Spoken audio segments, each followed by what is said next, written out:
2024, our 19th MagnaCon. That's amazing. But we're so glad that you're here. So I wanted just a couple of things here this morning before we start with PEMF 101. Yogi Berra, I don't know how many of you, if any of you follow me, but I'm big into quotes and the motivational stuff, and I post a lot of stuff on my site. But Yogi Berra, one of my favorites, used to say, be careful. If you don't know where you're going, you may not get there. Hello. And that was always something to think about. So a couple of little things here before we go. If you're looking or interested in attachments or items that you'd like to take home with you or pick up today, you can go to the store in the front of the lobby. If there's something that you want to have shipped to you, then you want to meet with your product specialists who are here in the back hall. If you look at your name tag, you'll see your product specialist and their shirt color. So that tells you who to go to and who to see if you want to order something and have it shipped to you, okay? So going back to Yogi Berra, if you don't know where you're going, you may not get there.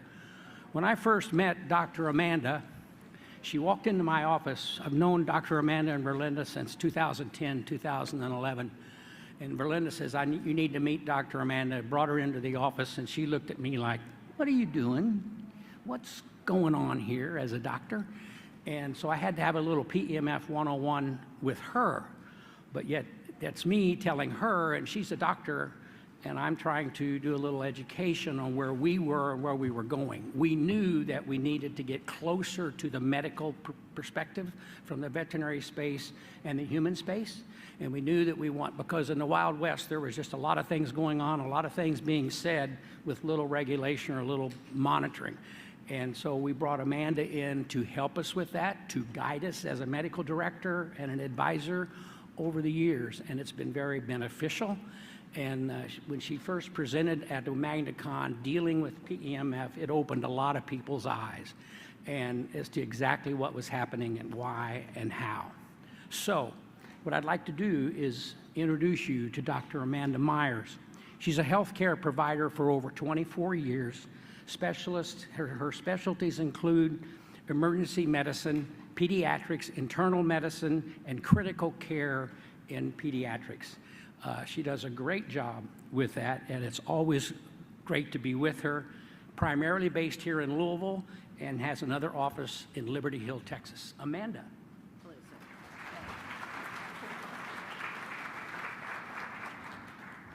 Good morning and welcome. How many people are here for the first time? Awesome.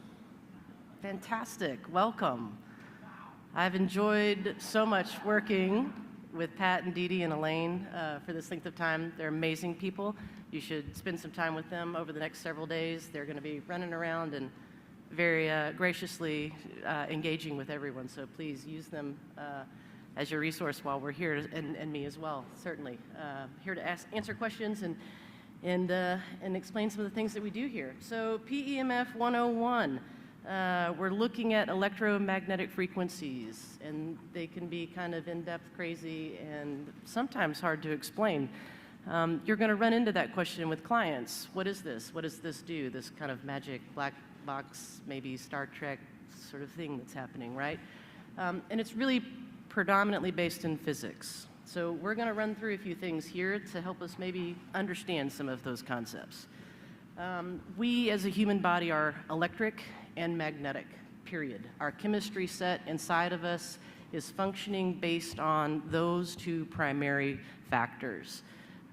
We are made up of all of these tiny little charges that sort of connect to each other in order to perform a function, create a movement, have something change and shift in the system in order to get to the next step, right? We count these charges in a frequency or in a term called a hertz. So we're measuring these charges, some of which are smaller or lower, some of which are faster or higher in the range of the frequency that we have, okay? The optimal timing of charges and frequencies in our body, in the human system, is in the range between 0 and 30. If we get out of this range, we're no longer hitting our therapeutic window for the body itself. we're no longer moving the needle of health. A lot of the electromagnetic smog that we're sort of exposed to all the time with the fabulous things that we carry around and have access with, our Bluetooth and Wi-Fi and computers and phones and all these things, they're creating hertz in the 50 to 100 range. So these are actually toxic wavelengths or hertz exposures for us. So when we want our body to work well, we've got to recenter down into that 0 to 30 range. Our brain works in that timing. When we're looking at awake and functioning, we're looking at 8 to 12 roughly. If I put an EEG on your head and I put all these stickers around the brain and I watch how the brain waves move, we're somewhere around 7.8. If I do the same thing with your heart and I put an EKG on you, stickers across your chest to see the squeezing, beating pattern of the heart, the hertz of the heart is around 7.8. So interestingly, the hertz of the earth is also roughly 7.8. So we're all kind of interconnected to the things that we're exposed to. And our sort of sweet spot in the human system is at that 7.8 range. All of the magnetic fields that are around us are based on movement of a charge, these tiny, again, little charges that are in our system that help sort of move one particle of information to the next step so that we can stack these things and a function is performed. I'm moving my hand because I'm thinking about where I want it to go, and all of that is little stacked charges that help me do that. The currency of the movement is electrons, and that's what magnetics move. So when you're talking with clients and they want to know the deeper side of this, we're moving electrons. Electrons are kind of like saying, if I want something to happen, I'm going to pay you money, right? I've got a dollar bill, and the dollar bill is going to go from me to you, and something else is then going to happen. So we exchange things, right? So the electron is what is exchanged in our chemistry all of the time. The subparticle of that, the one that maybe really even matters more, is actually a light. It's a photon. And that's like saying, instead of a dollar, I'm going to give you pennies or nickels or dimes or quarters, those types of things. So we're going subatomic, actually, when we start talking about these things. We know that if I have an electric current, I can create a magnetic field. And I know also that if I have a magnetic field, that if I change it up, I can also get an electric current. So these things work in combination with each other to actually have our chemistry move forward. So lots of little laws and physics things that explain that stuff to us. Our frequencies, again, they have a power to them, right? We have a certain amount of voltage of energy, an amplitude. We talk about stuff that describes the volume of power and where it can sort of move in its focus too. And again, the thing that is actually moving in all of these settings is the electron and photon combinations. We gain energy in mostly environmental ways. We have two big forces that impact our body in the electromagnetic field sort of concept. One of them is sort of the earth and the sky, the ionosphere, right? So when we look at how our earth is positioned, we're getting a lot of magnetic forces from other planets that keep us in a certain orbit, right? We spin on a north-south pole. That pole helps us spin around the sun in a very specific way. We're held into these positions. And because we're held in these positions by other planets and stars that are around us, we have a certain amount of a frequency that's hitting the Earth in order to do that, right? We call the difference between the things that are coming at us and the Earth coming up to sort of stabilize those things a Schumann resonance. It's just a band of frequency that surrounds our planet. And it's roughly 7.8. So again, we're looking at our engagement with our environment and these electromagnetic forces in order to know our own health. We also are supported from our own geomagnetic, the sort of the bottom of the core of the Earth, right?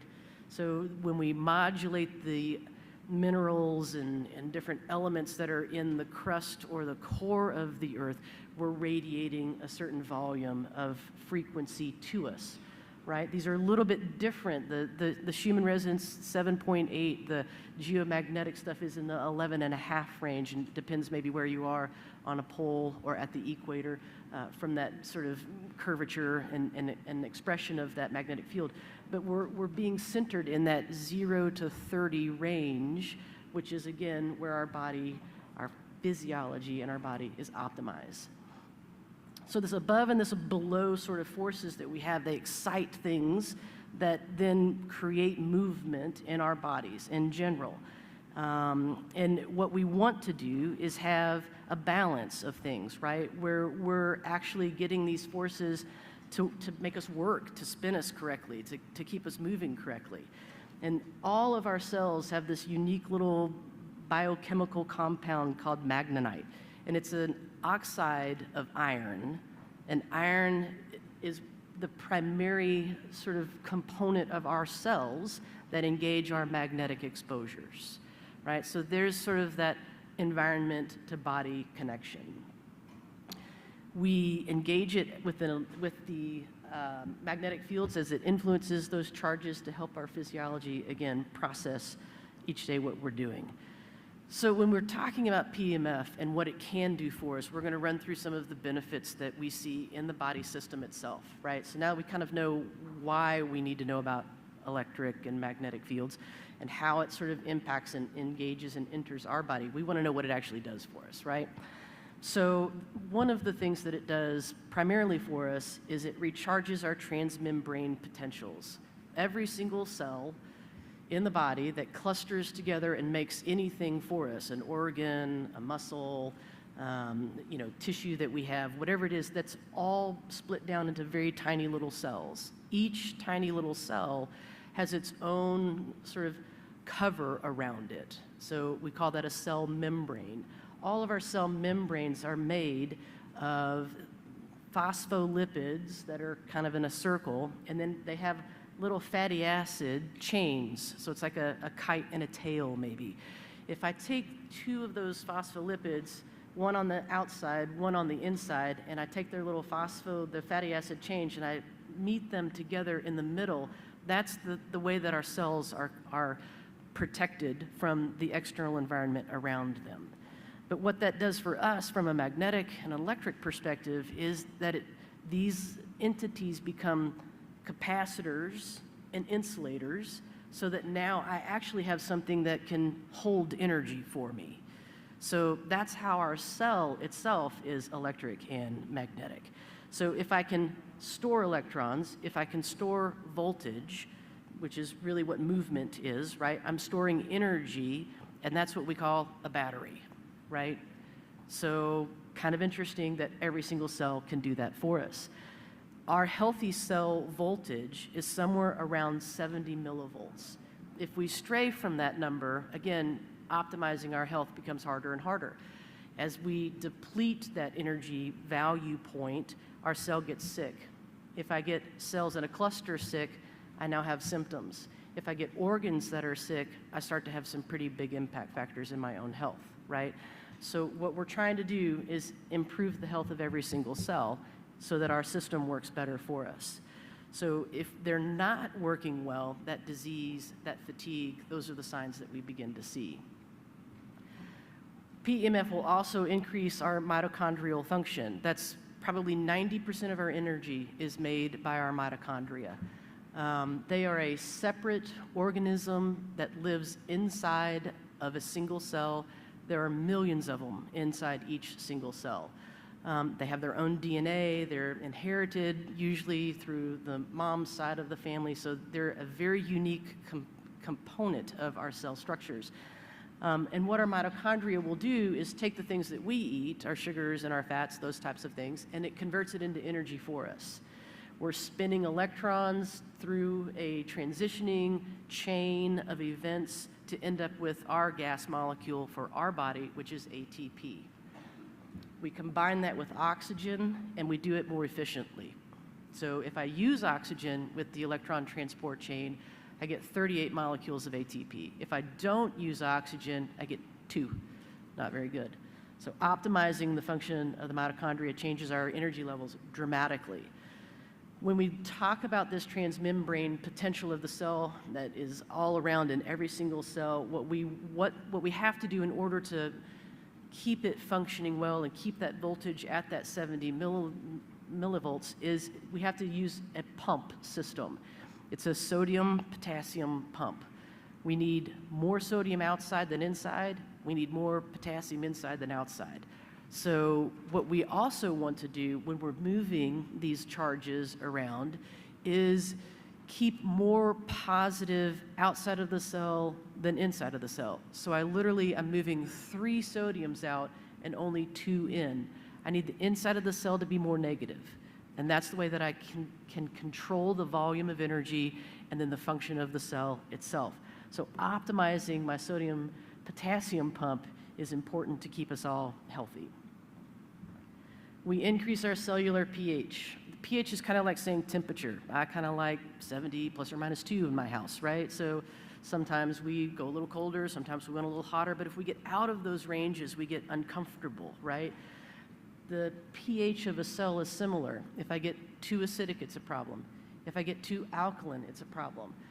We like to drift more to the alkaline side at a baseline. The alkaline side exists when I have more electrons present, when I'm optimizing my physiology. That's healthy side of function. If I get into the acid range, we get sicker and sicker and sicker, and we can finally just die if we don't fix the acid, okay? So knowing that we need to be, again, more electrical and keep those electrons flowing is what will keep our average temperature where we want it to be, which is around 7.4. We change the way we modulate oxygen with PEMF in the body. Super important. Oxygen plays a lot of different roles for us, but one of probably the most important ones is this electron transport chain system. It's the last molecule that we're adding into that stepwise process of creation of our energy. So if we don't have good oxygen, we don't have good energy. Part of what we also do when we're keeping our cells a little bit less clumped together, right? If I can keep my charges on a cell the way that I need them to be strongly positive on the outside, more negative on the inside, they begin to repel each other and they bounce off of each other. Instead of if I get those charges a little off, and now I've got a little more of a negative side than a positive side on one, and maybe more of a positive side than a negative one on the other, we start to attract these cells and they stick together, they clump together. It's a problem, especially in red blood cells, which we know happens. We've seen electron microscopes that show us that these red blood cells literally will stack like coins that you can put on top of each other and get a whole, what we call roulette, fancy French word for stacking. But what happens if we change the positive structure of a cell and they do stick together, the cells no longer work well for us, number one, but number two, if it's a red blood cell, we no longer pick up oxygen. So if I can't pick up oxygen, no cell in my body ever, in any position, in any location, with any function will work for me at all. So we get sicker and sicker and sicker, right? So how we're using our oxygen in our system really does matter. PEMF also changes in kind of likeness, this electroporation. If I can optimally charge a cell, if it's moving energy correctly, if my ATP pump is where I want it to be, if my sodium-potassium pump is where I need it to be, all of these things will optimize the cell's functioning, which allows us to get nutrition into the cell and then to take toxins away from the cell. So the environment is healthier across the board. So PEMF at a baseline, we love all of the things on these slides. We're non-invasive, we're non-pharmacological, we are non-addictive, we don't need contact realistically, it's painless. We don't have to depend on somebody's metabolism. Sick people's metabolism is terrible. If I give you medicine, that medicine has to be converted in your body and then used by the body itself. Although the body isn't working well, how much of that is really getting done, right? We look at bioavailability of things. if I take anything, it doesn't matter what it is, I'm only getting about 30% of it, maybe 40% of it if I'm optimized in my health for that, of the amount of that product that actually works for me, right? So depending on someone's metabolism, not always awesome. So kind of cool that we don't have to. And there's no impedance. We've got a lot of other devices on the market that are limited in the depth that they can go through of tissue matter, right? So if you're looking at me, that might not be a big deal, but if you're treating a cow, a horse, something larger, that becomes very important, right? So a lot of our other modalities are very skin limited. We're getting through the first 3 layers, maybe to the point where a muscle exists, but that's about the depth that you're going to get out of all of them. Magnetic fields cross through all of that skin surface, through that muscle, through that bone, back to the muscle on the other side, all the way out the other skin surface, and comes out over here, right? So it's not limited, and it's not dampened by anything that it's exposed to. So, in summary, what we're trying to do is promote good health of cells. We're trying to optimize the way that our little tiny charges are working for us. PEMF is not necessarily a cure. That's not what we're talking about. What we're talking about is sort of jump-starting your own natural healing processes in your body.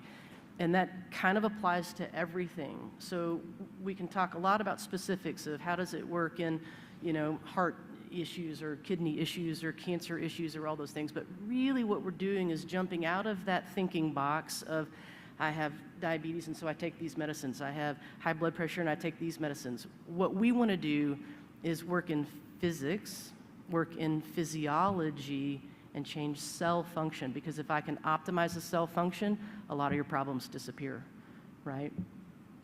So, and again, we know we're being exposed to terrible things. It's just inherent with the way that we've designed our world. I love having a computer in my pocket. It is amazing. But I also know that every time I'm wearing it in my pocket, I am changing my tiny charges in my body in a negative way. So getting back into health and doing this from a sort of rejuvenation, restoration, healthy sort of lifestyle perspective is part of what we're about with PEMF.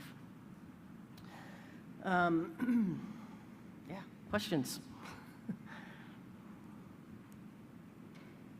No? I love it. Okay. Well, again, we got one right back here. Here you go. Explain why the body can develop a tolerance for magnetic fields, specifically PEMF, and how does, physiologically, why does that happen? And I'll just leave it there. So the question was, why is a tolerance developed to a PEMF exposure? And quite frankly, our body builds tolerance to everything, right? So the body is inherently a beautiful fabricating system that optimizes anything that it can. If I give it a supplement, it quits making that thing, right? So we see this a lot in people that we're using steroids with.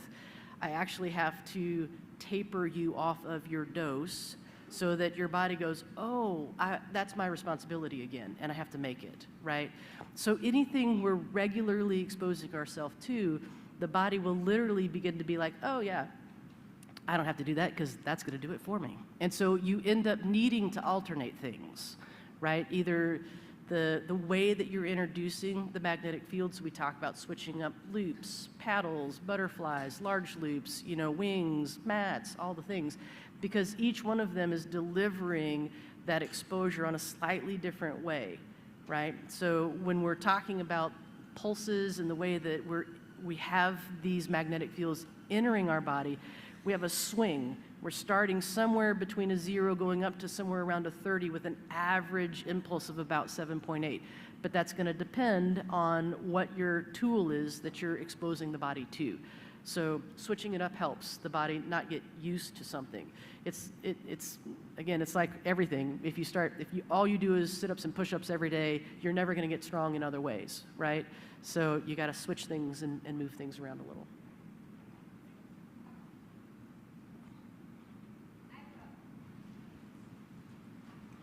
I I have an add-on question to that one.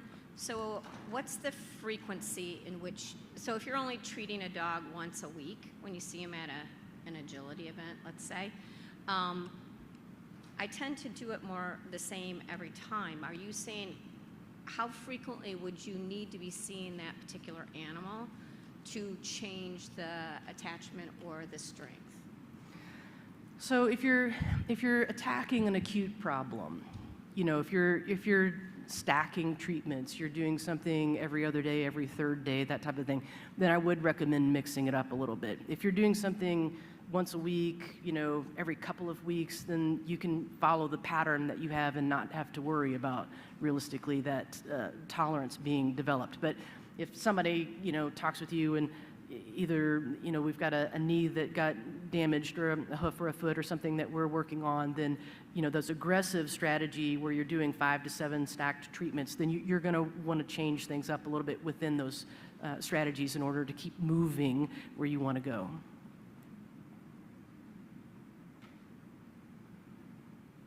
Got a couple questions. Yeah, she's bringing a mic.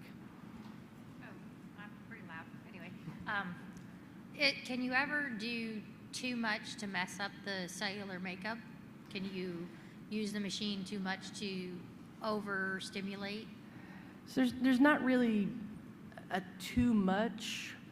The other maybe cool part about PEMF and magnetic field exposures is out of all of the literature that I've read, and believe me, there's a lot out there, we've had this technology around for quite a while. Europe has been doing a better job of kind of allowing it to be part of their arena than the United States has. I've never found an adverse event. I've never seen a toxic, a problem. It made this happen, and that was wrong. Now, arguably, there's probably a limit to, right now, if I set on, you know, a machine for a half an hour, am I really gaining any more ground staying on it an hour? Probably not, right? So length of time is kind of more about when do I saturate it and how have I optimized cell structure and cell function, right? And you can kind of feel that when you first sit on a machine or you use it on an animal, you know, that we talk about going over an animal's, you know, side and finding the twitch point, like the part of it that's sensitive, right? You'll feel the same thing if you sit on the machine. You're, whoa, that's high, you know, oh, I feel it right here. And then as you're on the machine over time, that dissipates a little bit. As a human, you know, hey, it bothered me to begin with, and now it doesn't. And on animals, you can watch that twitch that's really maybe important, like big volume of movement, subtly go down. And you can kind of decide, okay, maybe I've treated that spot enough, right? Because really what's happening, the cells that are functioning well, this magnetic field sweeps straight through them, because they're already optimized. We're not changing that electromagnetic functioning, tiny charge stuff that's happening. The ones that are dysfunctioning is where you're gonna feel that sensation. So in humans, when you say, I got a shoulder problem, and you put, you know, a butterfly on the shoulder, they're like, well, my shoulder feels fine, but man, right here is killing me with this. That's because right here is where the dysfunction is, right? So you can begin to shift where you're treating based on the location that somebody's feeling it, or again, that twitch that you can see on an animal.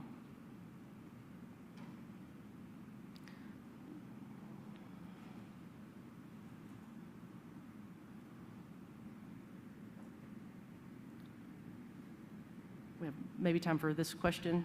Pat, what do we, or we have more? Whatever we, okay, yes. Okay, I have 2 small questions. You mentioned the magnetive attractant in the body is the iron. Are you referring like the heme group and the red blood cell? Right, so all of our cells have minerals, either trace volumes of them, or things like iron that are present. The magnetite is the one that's probably the most dense. I mean, there's thousands of milligrams of that per cell structure. So that's probably the one that we're integrating with the most commonly with the magnetic field, but the charges that are present, again, positives and negatives, I'm orienting them based on the direction of the magnetic field as well. So there's a lot of interplay between not just those minerals, but also some of the charges that are present. Okay, cool. And then I had I really love this word electroporation. Can you just give me a few sentences about that? Yeah, so the electroporation, it's sort of that optimal environment for a cell, right? So if I have a cell and I cluster a lot of other cells onto it, it's not going to be able to do its job optimally. It's not going to be able to get oxygen to it optimally. It's not going to allow the toxic waste sort of byproduct from the cell's function itself to be sort of removed from it. So what I want to do is create a little bit of space between each of my cells that allows, proper oxygen and our immune system functioning, help to arrive to that cell, have that cell perform whatever it needs to, and then have the waste removed from it. So it's sort of softening up a cell, if you will, in order to allow it to gain what it needs and get rid of what it doesn't. And again, that's the entire complex, right?